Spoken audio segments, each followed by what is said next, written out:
Pero cada uno, queridos compañeros y queridos invitados, y perdónenme los que, no siendo de nuestra organización, quizás estas cosas en algún momento lo sientan un poco distante, perdóname Freddy, pero es algo que lo tengo que decir porque eso es lo que vivimos, lo que sentimos nosotros, o como Fernando Lindo, que está aquí presente también, de cuyo nombre no quiero olvidarme, porque creo que es mi obligación recordarlo siempre, porque fueron esos jóvenes en ese tiempo, en los años 70, que estuvieron cerca de Víctor Raúl, porque fueron esos jóvenes que le dieron a él ese sustento para el trabajo, esa energía para su labor diaria, o como esas viejas y viejos compañeros en el buen sentido de la palabra, que entregaron su vida, que entregaron su energía, su fuerza, como nuestra querida compañera Consuelo Torres, aquí no la veo porque es muy alto, pero aquí en la salud de Luis Fernando.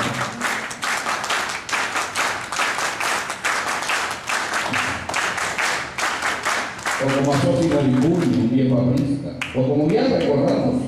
a nuestro querido Lucho Alvarado. Pero fue esta, diría yo, última generación de jóvenes que se adscribió, que vivió, que pervivió junto a ella de la Torre en ese tiempo. Y fueron los del Buró Nacional de Conjunciones, ese grupo privilegiado, que tuvo esa dicha de ser el centro del trabajo, de la actividad partidaria. Cuando Aya de la Torre regresó de Europa en 1969 y los organizó a ellos. Pero no solo para darle responsabilidades en el partido, sino también para enseñarles el manejo partidario. Y yo recuerdo mucho cómo estos compañeros y estas compañeras en las cuales estaba nuestra querida Ita Uriza eran integradas en las distintas secretarías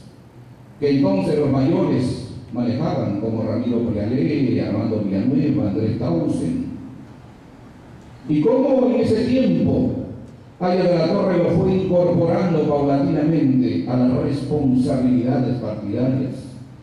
Y como Fernando Arias en algún momento aparecía como secretario nacional del Interior, o Roberto Venturo como secretario nacional de Propaganda, o César Vega como el director del semanario Correo Aprista, que después hablaremos un poquito de esa etapa. Pero fue este grupo de jóvenes los que estuvieron primero junto a Víctor Raúl, con Alan García a la cabeza, con Carlos Roca, que establecieron ese grupo inicial de trabajo, que fue quizá aquello que para nosotros constituyó el baluarte en la campaña y en el trabajo partidario. ¿Cómo olvidar esa tarea, esa labor de Víctor Raúl Aya de la Torre? Cuando, por ejemplo, desarrolló como maestro que era organizaciones que servían para formar a los jóvenes, para capacitar a los cuadros, como el Parlamento Universitario, por ejemplo, que en el lugar donde los universitarios se convocaban todos los días martes, que en el sitio en el cual los universitarios no solo dialogaban, discrepaban, polemizaban, de cómo fueron los universitarios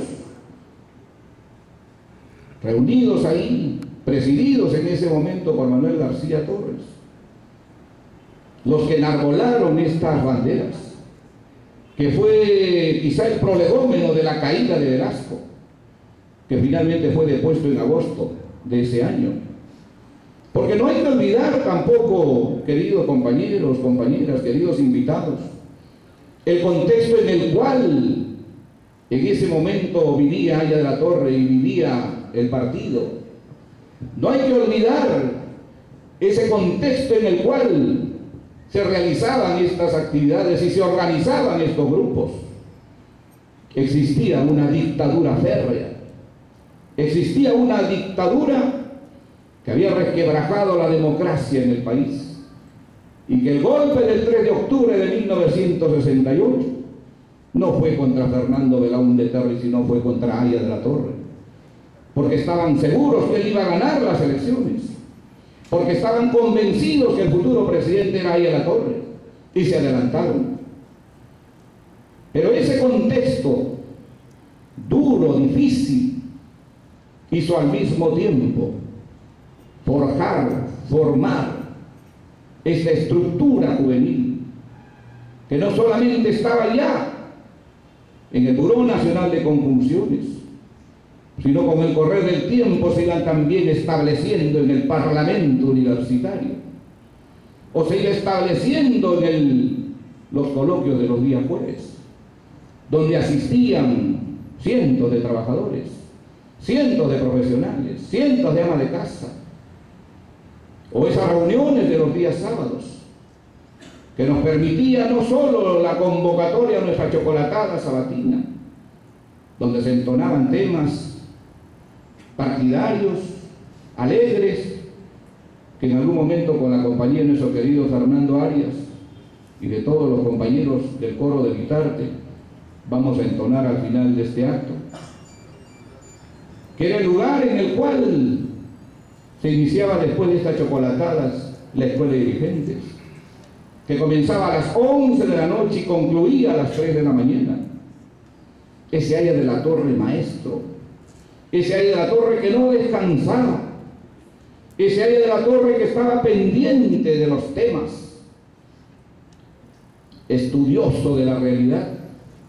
estudioso de lo que acontecía en el país y en el mundo. Y recuerdo mucho cómo en esa etapa, en ese tiempo, las polémicas del APRA y fundamentalmente con las fuerzas del comunismo tenían un componente ideológico, de cómo íbamos a las universidades a discutir lo que era prismo frente al marxismo, o a la misma Plaza San Martín, o cómo desarrollábamos todas estas tareas de propaganda con ese Haya de la Torre extraordinario que supo interpretar la realidad económica y social de nuestros pueblos. Y como muy bien lo ha dicho nuestro secretario general de la Comunidad Andina, no se equivocó. No se equivocó en ese trazo genial que le dio a la América Latina por el camino de la integración. Y que hoy, pese al tiempo que ha transcurrido, sus ideas están frescas. Y no voy a entrar ya a decir por qué. Quizás solo deba decir porque hoy el mundo avanza a ser un mundo de bloques. Y ese mundo de bloques nos señala a la América Latina ese camino que tenemos que seguir, que es a la integración. Seguramente con problemas, seguramente con sinsabores como lo estamos viviendo hoy, seguramente con la falta de entendimiento que todavía tienen nuestras naciones. Pero ese será el objetivo final, ese es el camino final y ese es el trazo genial de Haya de la Torre. Yo no entiendo el APRA, queridos compañeros y compañeras, si no somos capaces de entender ese trazo genial que le dio Haya de la Torre al concepto de la integración. Podemos revisar seguramente las obras completas de Haya de la Torre y podemos revisar todo lo que se escribió sobre él y sobre su ideología, y siempre encontraremos esa constante que en él fue una línea de conducta, la integración. Nunca varió ese concepto, nunca varió ese camino, y eso lo ratificó siempre, no solamente en el Parlamento Universitario, no solamente en los coloquios, no solamente en la escuela de dirigentes. Lo indicó siempre en sus mensajes, en sus discursos, en sus escritos. Y por eso creo que esa genialidad de Haya de la Torre, no solamente en el trazo ideológico que supo darle a América Latina, sino también en ese ser humano que era nuestro maestro,